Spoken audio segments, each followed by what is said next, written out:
For over 2 centuries, I've watched the changing tides.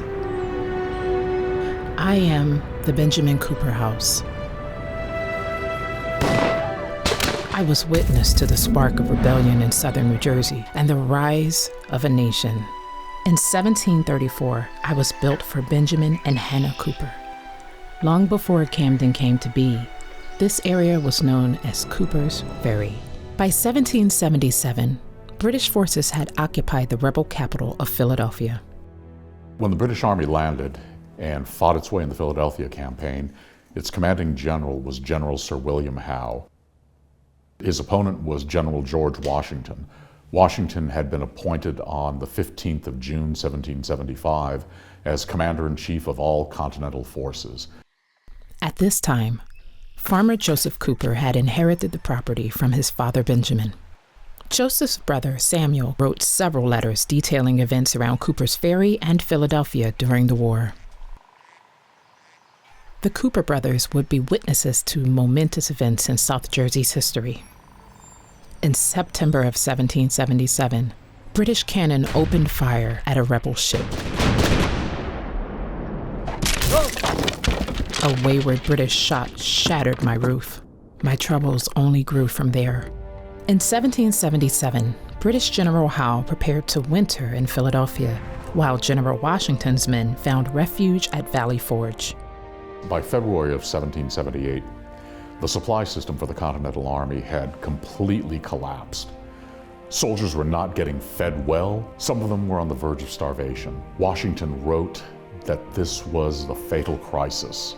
Brigadier General Anthony Wayne was sent on a foraging expedition into southern New Jersey to collect food and supplies from local farmers. Wayne's movement into South Jersey caught British General William Howe's attention. Once Wayne crossed the Delaware River, Howe saw an opportunity to strike at Wayne. From Cooper's Ferry, Samuel Cooper observed the British Army in Philadelphia prepare to pursue General Wayne. February 24th, 1778. I saw 20 flat-bottom boats hauled off onto the dock, which I'm sure is for an expedition in the Jersey. Colonel Thomas Sterling landed at Cooper's Ferry. Now Wayne seemed to be trapped by soldiers that outnumbered him upwards of 8-1. 1,000 British soldiers swarmed around me. When Sterling landed with his command, his orders were to have a go at General Wayne, bring him to combat, capture or kill him. They marched inland about 6 miles to Haddonfield. Wayne slipped out of Haddonfield before the British Army arrived. The Cooper brothers weren't as lucky.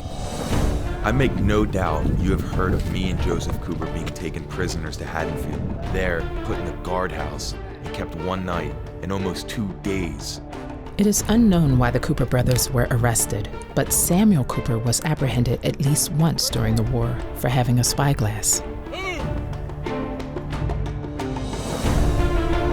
Anthony Wayne moved toward Mount Holly and sent for Brigadier General Casimir Pulaski for reinforcements. Together they advanced on Haddonfield, caused the British to drop all of the supplies that they had gathered and to fall back on Cooper's Ferry. British troops took refuge in my barn, only to accidentally torch it. I escaped the flames. This time. At the ferry crossing once located near Cooper's Point Waterfront Park, British troops prepared to cross the river back to Philadelphia. As the British withdrew to their waiting barges, boats, other transports at Cooper's Ferry, Wayne observed it. He decided to develop the situation.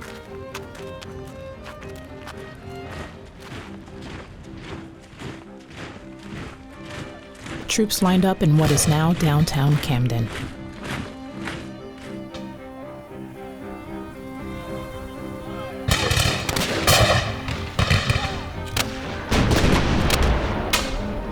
The skirmishing was pretty inconclusive.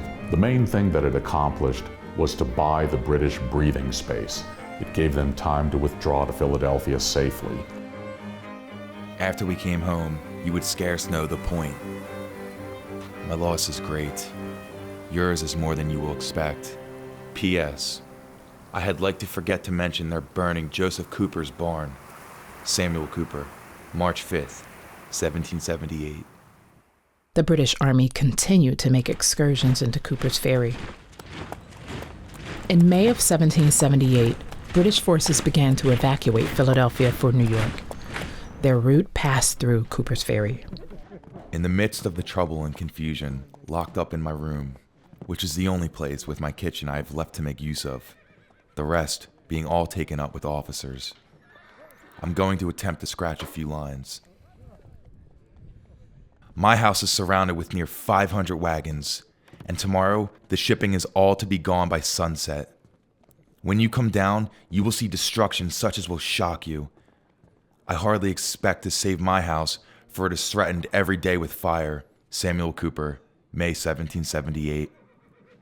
New Jersey would be a hotbed of violence until at least June 1778, when the armies clashed once again at the Battle of Monmouth Courthouse.